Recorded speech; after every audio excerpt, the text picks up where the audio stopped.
Bismillahirrahmanirrahim. Assalamualaikum warahmatullahi wabarakatuh. Pada pertemuan kedua kita kali ini, kita melanjutkan pertemuan pertama, yang mana dalam pertemuan pertama membahas tentang pH diagram. Sekarang kita memasuki TS diagram, temperature entropy diagram dari siklus refrigerasi.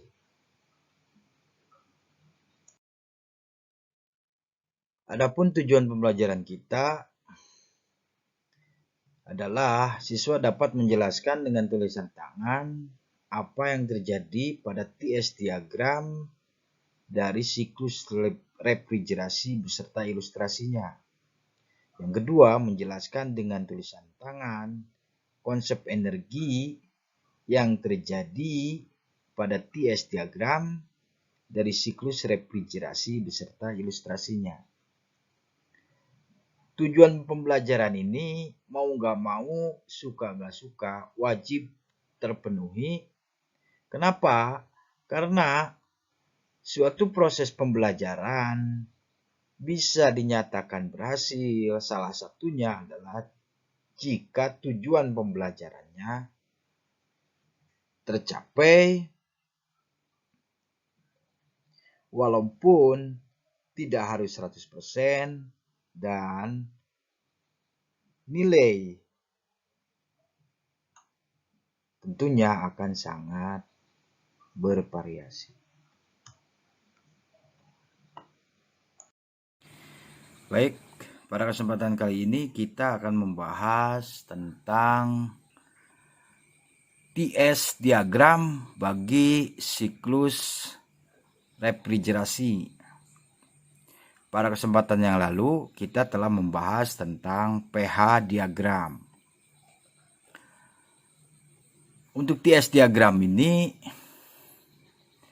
kita lihat bahwa garis vertikal ini atau ordinat adalah temperatur absolut atau absolute temperature. Yang satuannya adalah derajat Kelvin. Terus garis horizontal ini adalah entropi. Entropi sebagaimana entalpi adalah properti dari suatu fluida.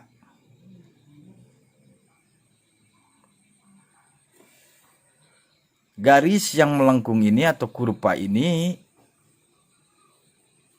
dinamakan saturated liquid line atau garis cair jenuh. Jadi kondisi refrigeran di sini pasti cair atau liquid line, pasti liquid.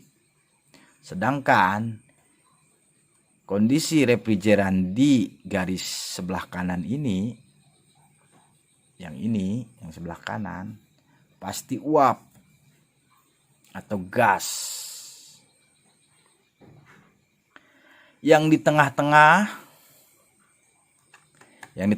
sini, di antara kedua garis ini, pasti campuran antara uap dan liquid, antara gas dan liquid. Yang di sebelah kanan disebut uap superheated. Yang di sebelah kiri garis ini disebut subcool liquid atau cair jenuh. Semua fluida memiliki kurva seperti ini. Mengenai bentuknya mirip-mirip tapi tidak sama, tergantung nilai-nilai yang dihasilkan dari suatu observasi atau suatu penelitian yang banyak sekali sudah diperoleh di buku-buku teks berskala internasional ataupun yang dihasilkan dari industri-industri yang bekerja di bidang energi dan konversi energi. Baik, Mari kita amati lebih detail. Posisi A ini adalah posisi ketika refrigeran memasuki evaporator. Berarti di posisi A ini refrigeran harus dalam keadaan cair murni. Dan suhunya adalah minus 15 derajat Celcius atau 258 derajat Kelvin. Dilakukan penambahan panas dengan blower dari A ke B. Namanya penguapan atau vaporization. Terjadi pada evaporator. Sehingga karena dilakukan penambahan panas, pakai apa ya penambahan panasnya? Pakai blower. Jadi evaporator itu alat penukar kalor yang menukarkan kalor atau panas yang menukarkan panas. Panas apa? Panas udara kita, udara sekitar dengan panas refrigeran atau dinginnya refrigeran. Sehingga dinginnya refrigeran terambil, panasnya udara di sekitar kita juga terambil, sehingga ada saling tukar menukar panas. Secara fisika, secara hukum fisika, bahwa panas mengalir dari atau energi kalor mengalir dari yang bersuhu tinggi ke yang bersuhu rendah. Sehingga ada penambahan energi dari atau di proses evaporator ada proses penambahan energi. Berarti dari titik A ke titik B terjadi proses penambahan energi. Sehingga naik suhunya sebesar 5 derajat Celcius. Dari minus 15 derajat Celcius naik menjadi minus 10 derajat Celcius. Di posisi B ini uap berarti dalam kondisi superheated, super jenuh. Kenapa? Karena sudah melewati garis ini.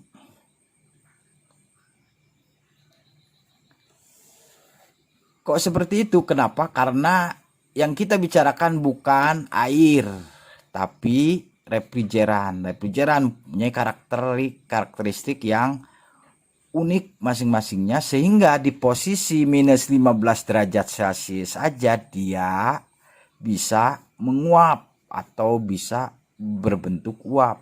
Kalau air, kalau belum 100 derajat Celcius dan tekanan 1 atmosfer, dia belum menguap. Air belum mendidih kalau belum sampai 100 derajat Celcius. Tapi kalau refrigeran minus 15 derajat Celcius saja sudah mendidih, menguap.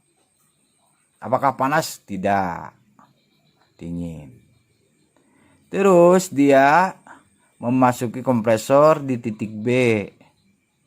Di titik B masuk kompresor, kondisinya adalah uap super jenuh atau superheated dengan suhu minus 10 derajat Celcius atau 263 derajat Kelvin. Terus dikompresi oleh kompresor, naik ke posisi titik C. Dari minus 10 derajat Celcius dinaikkan tekanannya dan suhunya sehingga mencapai 93 derajat Celcius. Kondisinya adalah uap super jenuh. Uap super jenuh di titik C. Karena masih di sebelah kanan garis saturated vapor line. Dari titik C mengalir terus melalui pipa-pipa sampai ke titik D. Ke titik D. Proses dari titik ini sampai ke titik ini yang sebelum D ini dinamakan proses kondensasi. Proses kondensasi ini terjadi pertukaran kalor kembali, karena kondensator atau kondenser adalah alat penukar kalor yang berfungsi memfasilitasi terjadinya pertukaran energi panas. Kebalikan dari evaporator, bahwa kondenser mengambil energi. Jadi dilakukan juga blowing udara terhadap refrigeran yang ada di pipa-pipa. Sehingga suhunya yang tadinya 93 derajat Celcius menurun sampai ke 30 derajat Celcius. Fasenya atau kondisi zatnya, uap yang tadinya uap superheated menjadi uap jenuh atau uap murni. Secara perlahan dikasih tiupan angin atau blowing oleh kipas, oleh blower, sehingga mencapai cair jenuh atau liquid, saturated liquid line. Terus diturunkan kembali sehingga mencapai suhu 298 derajat Kelvin atau 25 derajat Celcius. Baru setelah itu dilakukan ekspansi dari titik D ke titik A.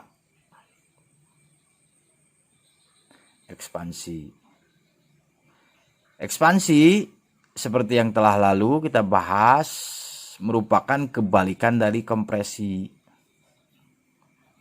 Kalau kompresor menaikkan tekanan, kalau ekspansi menurunkan tekanan. Berjadi otomatis jika turun tekanan atau diturunkan tekanannya, maka suhunya juga akan menurun. Sehingga dari 25 derajat Celcius turunkan tekanannya, sehingga dia atau refrigeran tersebut di posisi D ini, ingat bahwa di sini udah posisi subcool liquid karena berada sebelah kiri garis ini. Terus didinginkan lagi menjadi liquid atau sterile liquid di sini. Dan terus kembali berulang-ulang sehingga membentuk siklus. Selama ini terus hidup mesin keseluruhan sistem ini, kompresornya hidup, kondensatornya terus, maka akan membentuk siklus seperti ini. Jika tidak terjadi kebocoran atau tidak terjadi gangguan-gangguan eksternal yang lain.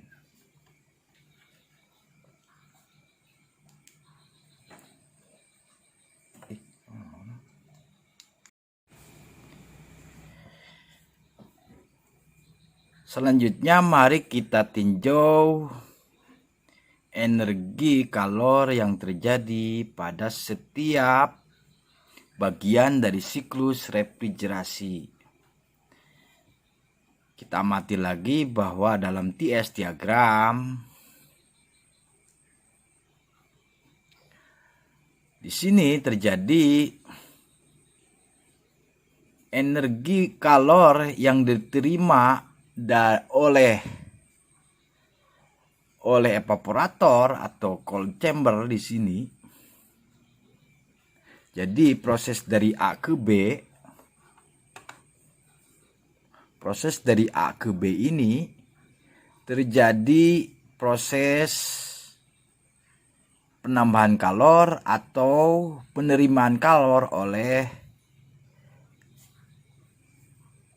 evaporator.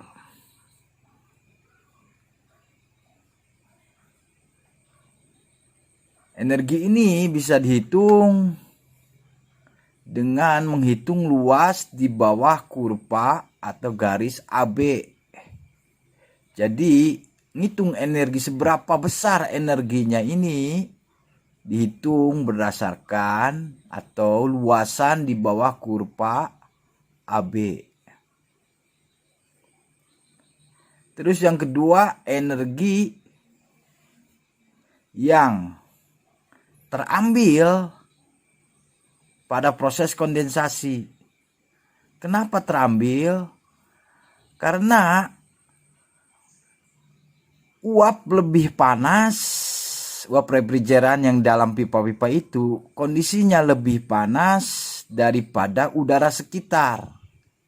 Sebelumnya dalam kondenser terjadi blowing oleh blower memanfaatkan udara sekitar. Katakanlah udara sekitar bersuhu 23 derajat Celcius. Sedangkan uap refrigeran yang mengalir di sini mencapai 93 derajat Celcius. Otomatis panas akan hilang di situ atau ada kerugian energi kalor. Makanya di sini dibilang sebagai heat energy rejected atau energi yang hilang dalam kondenser atau pada proses kondensasi. Di sini cara menghitungnya adalah luasan di bawah CD. Berarti semua ini kalau kita arsir, semua kotak ini ke bawah, itu adalah kalau kita arsir di sini, dari sini garis ini ke sini, nih tarik ke bawah, itu adalah kerugian energi yang dialami, atau bukan kerugian energi, iyalah kerugian energi atau panas yang hilang,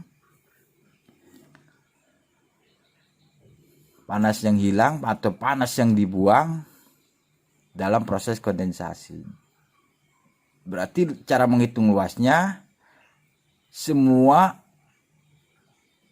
cara menghitung energinya, semua luasan yang di bawah CD, berarti di bawah garis ini sampai sini, berarti ini kita arsir semua, itulah energi yang terbuang atau sengaja dihilangkan untuk mengubah uap superjenuh atau superheated menjadi subcool liquid, atau untuk menurunkan suhu dari 93 derajat Celcius ke 25 derajat Celcius. Terus berapakah energi usahanya? Di sini dibilang bahwa heat energy equivalent of work done. Berapakah nilai usaha yang dilakukan sistem ini, sistem refrigerasi ini?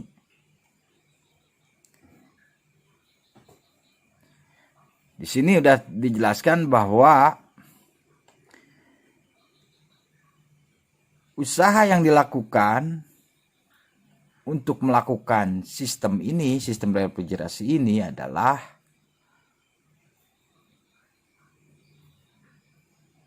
jumlah energi yang di bawah area atau luasan CD yang ini ke bawah sini dikurangi yang di bawah AD plus yang di bawah ekspansi yang ini.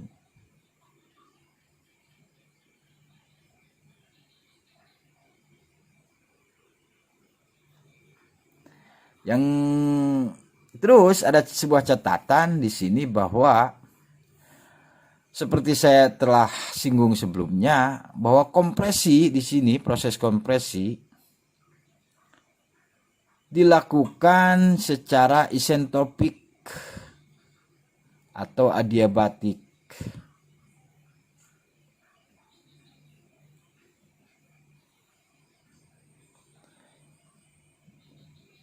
Garis isentropik ini dicirikan dengan garis vertikal. Berarti tidak terjadi perubahan entropi karena garisnya lurus. Entropinya tidak berubah-ubah.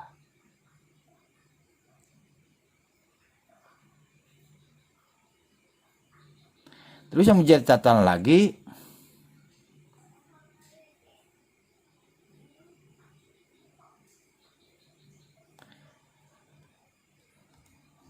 adalah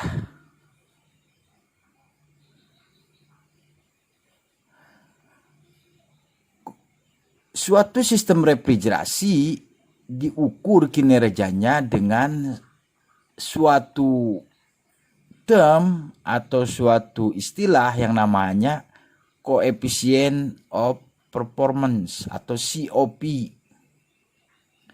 COP ini adalah rasio atau hasil bagi dari energi kalor yang diterima pada saat proses evaporasi di sini dibagi dengan energi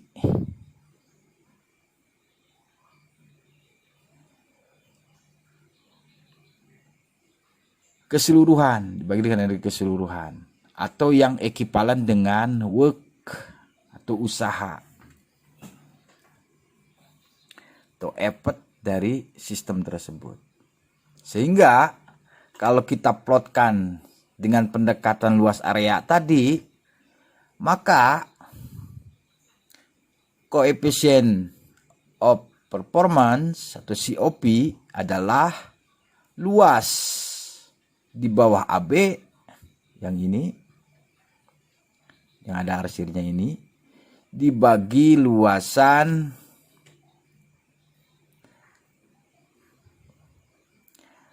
A, B, C, D, A ditambah, saya ulangi, COP-nya adalah luas yang diarsiri ini dibagi dengan luasan dari mulai A, B, C, D, D, A ditambah luas yang ini, yang ada garis strip ini. Itu COP-nya.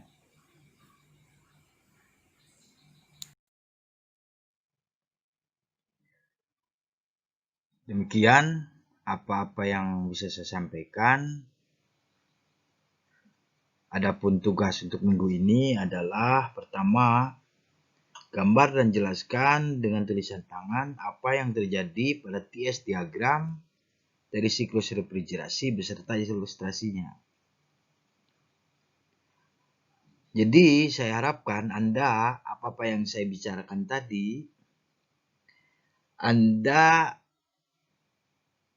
tulis ulang atau apa-apa yang saya ucapkan dalam bentuk suara, Anda tulis ulang dalam bentuk tulisan.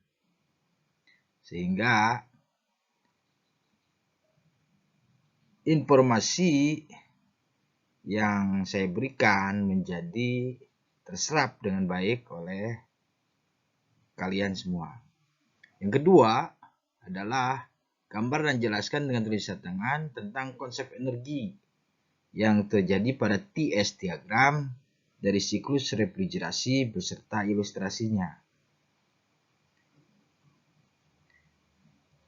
Tugas ini juga sama, jadi mengubah format suara menjadi format tulisan.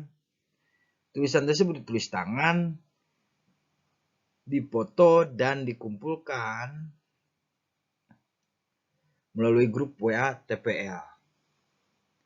Adapun yang kurang jelas dalam memahami apa-apa yang disampaikan, bisa menyampaikan konsultasi melalui WA grup tersebut atau mengunduhnya melalui akun YouTube Tuteng Setiaji. Silahkan Anda putar dan di-rewind, di-post pada topik-topik tertentu, sehingga pemahaman Anda bisa seutuhnya sesuai dengan tujuan pembelajaran yang kita harapkan bersama.